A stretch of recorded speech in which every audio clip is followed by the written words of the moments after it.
یہ کون قطب عالم ہے؟ یہ وہی ذات ہے جس نے صابر پاک کے مزار کو ظاہر کیا. یہ وہی ذات ہے جس کے شجرے میں ان کی اولاد در اولادوں میں پوری حیدرآباد میں جو مرکز علم کا، ہمارے علم کا جو سب سے بڑا مرکز ہے، سب سے بڑی یونیورسٹی ہے جامعہ نظامیہ. بانی جامعہ نظامیہ حضرت امام انوار اللہ فاروقی چشتی صابری رضی اللہ تبارک و تعالیٰ عنہ کو فیض ہے تو قطب عالم شاہ عبد القدوس گنگوہی کا ہے. قطب عالم کون؟ شاہ عبد القدوس گنگوہی. محترم سامعین کرام، ایک زمانے سے، ایک دور سے لوگ جس دربار کے دیوانے ہیں بڑی عقیدت کے ساتھ جاتے ہیں، جس دربار کو رحمت آباد شریف کے نام سے جانا جاتا ہے، وہ رحمت آباد میں جو صدقہ بٹ رہا ہے وہ قطب عالم شاہ عبد القدوس گنگوہی کا بٹ رہا ہے. محترم سامعین کرام، قطب عالم کون؟ جو ناگور شریف کے تاجدار ہے، جس کو دنیا بلکہ بالخصوص صابری تعلق رکھنے والے کہتے ہیں کہ ہندوستان کا، انڈیا کا، بغداد کا جلوہ ہے.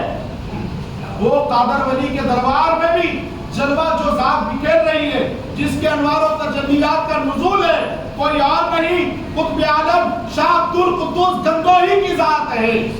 غوث گوالیر جیسا شخصیت، ایسا بڑا اللہ کا ولی، محترم سامعین کرام، یہ بھی قطب عالم کا مرید ہے.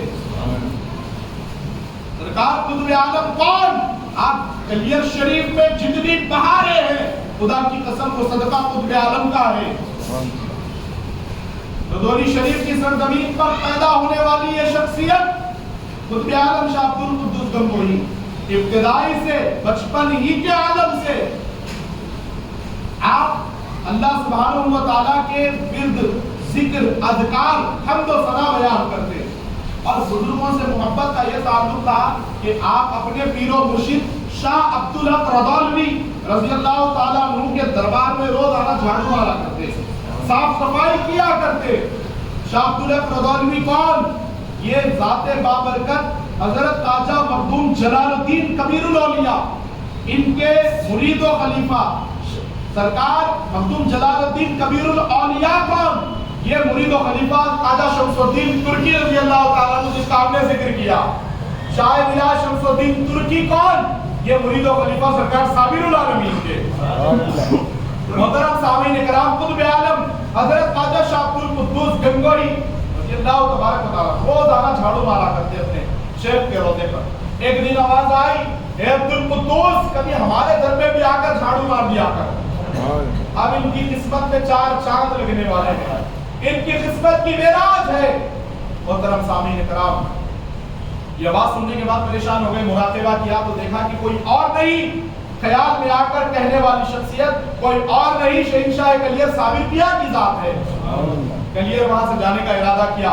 رضولی شریف سے محترم سامعین کرام سہارنپور آئے، سہارنپور سے رڑکی پہنچے، 12 کلومیٹر دور کے راستے پر تھے. ابھی تفصیل واقعہ ہے، میں آپ کو بڑے مختصر سے انداز میں سنا رہا ہوں، وقت کی کمی ہے اس کی وجہ سے. جب کلیر شریف کے 12 کلومیٹر کے حدود کے قریب پہنچے، دیکھا قطب عالم شاہ عبد القدوس گنگوہی. پریشان ہو گئے. دیکھتے کیا ہے کہ تلوار جو 12 کلومیٹر پھر رہی ہے 250 سال سے، اور آپ نے ابتدا میں سماعت کیا کہ جب صابر پاک سے شمس الدین ترکی نے پوچھا کہ 250 سال تک کوئی آ نہ سکے گا، فیض کیسے ہوگا؟ تو غریب نواز نے فرمایا تھا، کوئی اجمیر بھی آئے گا کلیر جانے کی نیت سے تو میں اسے صابر پاک کا فیض عطا کر دوں گا. صابر تو کلیر بسے، یہ اشعار اسی منظر کشی کرتے ہوئے لکھا گیا. صابر تو کلیر بسے اور خواجہ بسے اجمیر، میں اس حیرت میں ہوں کھڑی، کلیر جاؤں یا اجمیر. میں اس حیرت میں ہوں کھڑی، کلیر جاؤں یا اجمیر. کلیر جانے سے صابر پاک کا فیض ملتا ہے، اجمیر جانے سے غریب نواز کا بھی فیض ملتا ہے، صابر پاک کا بھی فیض ملتا ہے. محترم سامعین کرام، بھی اسی طریقے سے جب وہ مقام پہ پہنچے جہاں سے حدود کلیر شروع تھا، آگے قدم بڑھاتے ہیں تو تلوار آ رہی ہے، آگ کا شعلہ بھی. کانپ گئی روح قطب عالم شاہ عبد القدوس گنگوہی کی. آنکھ بند کر کے مراقبہ کیا، پوچھا سرکار صابر پاک سے حضور آنے کی اجازت آپ نے ہی عطا فرمائی، پھر یہ کیا ماجرا ہے؟ میں یہ دیکھنے کے بعد حیرت زدہ ہوں حضور میں کلیئر کیسے آؤں گا؟ صابر پاک فرماتے ہیں اے عبدالقدوس، یہ مرد کامل کا وار ہے، اس سے تم بھی بچ نہیں سکو گے، اپنی آستین آگے کر دینا جس سے تمہارے آستین کا حصہ میری شمشیر برہنہ تلوار سے کٹے گا، تیبن کا تھوڑا حصہ وہ آگ کے شعلے سے جل جائے گا۔ محترم سامعین کرام، حدود کلیئر میں داخل ہوئے، ادب دیکھو سرکار قطب عالم کا۔ اس لیے میں نے آپ تمام کے خدمت میں قطب عالم کے حوالے سے چند باتیں عرض کر دی کہ بڑے بڑے سلاسل، بڑے بڑے اولیاء اللہ کو فیض ملا دربار قطب عالم سے۔ قطب عالم کا یہ معاملہ ماجرا سن کر یہ نہ سمجھ لینا کہ کوئی عام ولی ہے، بابا یہ وہ ذات ہے جنہوں نے اتنی بڑی بات فرمائی تھی معراج مصطفیٰ کے حوالے سے۔ کہا کہ رسول اللہ صلی اللہ علیہ وسلم ہی کی وہ ذات تھی جو معراج پہ جا کر رب سے مل کر آ گئے۔ رسول اللہ کی جگہ اگر عبدالقدوس جاتا تو معراج جانے کے بعد وہ واپس نہ آتا۔ سننے کے بعد زمانہ پریشان، لوگ اس زمانے میں بھی کہنے لگے حضور آپ نے یہ کیا فرما دیا جملہ؟ فرماتے ہیں مجھے تو تلاش رب تھی، وہ مجھے مل جاتا تو میں واپس کیوں آتا دنیا میں؟ اس میں مقام کس طریقے سے پڑھایا اور بتایا رسول اللہ کا انہوں نے، اور فرمائے کس منزل پہ تھے ہوں گے، آپ اس بات سے اندازہ لگائیں۔ ان کا ایک جملہ عرض کر رہا ہوں، لطائف قدسیہ یہ تو بہت بڑی کتاب ہے، اور فارسی میں اتنی کتابیں ہیں، ایک کتاب کا ترجمہ اگر کرتے ہوئے زندگی گزر گئی تو عالم بن جاتے۔ ایسی بڑی ہستی سرکار قطب عالم شاہ عبدالقدوس گنگوہی کی کتاب میں بابر کرتے۔ لوگوں نے کہا کہ حضور آپ نے ایسا کیوں فرمایا؟ فرماتے ہیں وہ رسول اللہ ہی تھے، اللہ سے ملنے کے بعد بھی امت کے لیے آ گئے۔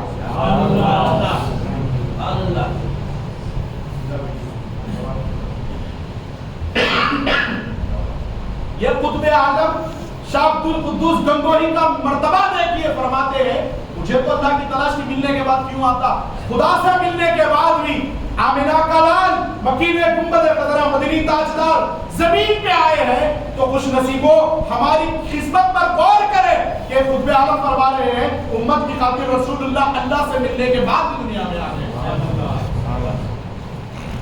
یہ رسول اللہ کی شان ہے۔ محترم سامعین کرام، قطب عالم شاہ عبدالقدوس گنگوہی اب آگے کلیئر کے حدود میں داخل ہوئے، آستین سرکار صابر پاک کے فرمان کے ملازمے کے مطابق آگے بڑھایا تو وہ تلوار سے آستین کر گیا۔ اس کے بعد تہبند کا تھوڑا حصہ وہ آگ کے شعلے سے ایک ایک قدم پہ 2 رکعت نماز پڑھتے ہوئے 12 کلومیٹر کا سفر طے کیا۔ ایک ایک قدم پہ 2 رکعت نماز پڑھتے ہوئے جب کلیہ شریف پہنچے، محترم سامعین کرام، مزار انوار صابر پاک سے آواز آئی، اتنے بڑے مقام پہ فائز رہنے کے بعد اے عبدالقدوس تم ہمارے بڑوں کے طریقے پہ تھوڑے سے تھے اس لیے ہم نے تمہیں آنے دیا۔ آج سے 515 سے 20 سال پہلے، یہ آج کے ولی نے عبدالقدوس گنگوہی 520 سے 30 سال پہلے انہوں نے صابر پاک کے روضے کی زیارت کی۔ صابر پیا رضی اللہ تبارک و تعالیٰ عنہ کے مزار کو بنایا اور کہا روضہ پاک صابر پر حاضر ہونے کے بعد حضور امت مسلمہ آپ سے فیض پانا چاہتی ہے، آپ کا اگر یہی حال رہا جلال کا 12 میل دور کے اطراف و اکناف دائرے میں تلوار اور آگ کا معاملہ رہا تو پھر کس طریقے سے لوگ آ کر آپ کے در سے فیض حاصل کریں گے؟